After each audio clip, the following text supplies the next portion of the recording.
welcome back to the last session of calcium. In this session, I will deal with hypercalcemia, hypocalcemia, rickets, and osteoporosis. Elevation in serum calcium level is known as hypercalcemia. When the serum level increases greater than 9 to 11 mg per deciliter, that is known as hypercalcemia. Hypercalcemia is associated with hyperparathyroidism, the increased activity of parathyroid glands, that is known as hyperparathyroidism, which results in hypercalcemia. The increased level of serum calcium often causes urinary calculi. This is due to the increased urinary excretion of calcium and phosphorus. For the diagnosis purpose, determination of ionized serum calcium is useful rather than non-ionized serum calcium. The determination of ionized serum calcium is more useful for the diagnosis of hyperparathyroidism. The normal level of ionized serum calcium is 5 mg per deciliter. In hyperparathyroidism, it will be elevated to 6 to 9 mg per deciliter. The symptoms of hypercalcemia include muscle weakness, loss of appetite, nausea, increased myocardial contractility, depression, psychosis, etc. Another diseased condition associated with the serum calcium level is that hypocalcemia. A fall in serum calcium level less than 7 mg per deciliter is known as hypocalcemia.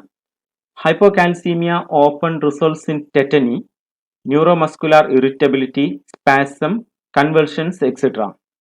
And this is mainly due to hypoparathyroidism, a surgical removal of parathyroid gland or destruction of parathyroid gland due to autoimmune diseases which prevent the secretion of parathyroid hormone from the gland, and that results in hypoparathyroidism. Treatment include supplementation of oral calcium with vitamin D, which helps to improve the serum calcium level. And the diagram shown here is a carpopedal spasm, which is a typical symptom of tetany. Next one is rickets.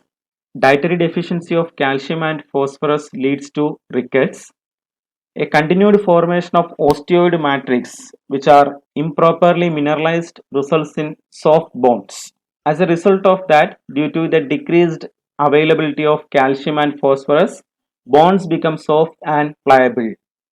The classical features are bone deformities like bow legs, knock knee, etc. The increased activity of alkaline phosphatase is a characteristic feature of rickets. You can see the difference between the normal bone and ricketic bone. Here the bones become soft and pliable. Another condition is osteoporosis, demineralization of bone resulting in the progressive loss of bone mass. This usually occurs over 60 years, predominant in postmenopausal women, and results in frequent bone fracture. Demineralization of bone leads to the weakened bone matrix like this, so they are more prone to fractures. The etiology is decreased synthesis of calcitriol or the deficiency of sex hormones. Next is the calcium and bone health. You know that bone growth is greatest during linear growth age, that is peak out at age of 30. Calcium in bones used as a reservoir for other needs.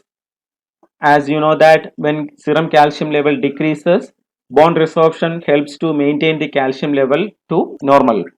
It maintains blood calcium homeostasis.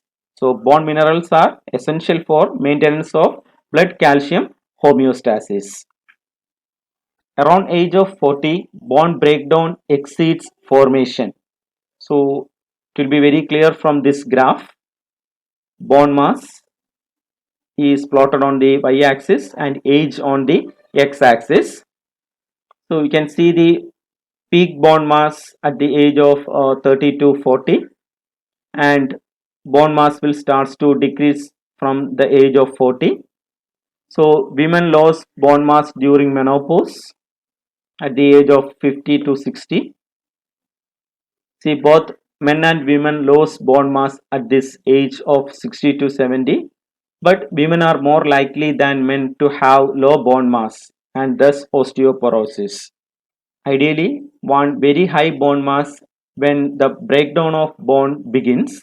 By the age of 65, some women have lost 50% of the bone mass. Here is a reflection spot question. Osteopetrosis is characterized by dash: decreased bone density, increased bone density, decreased bone calcium, and increased calcitriol level. You find out the answer. That's all about calcium. Thank you.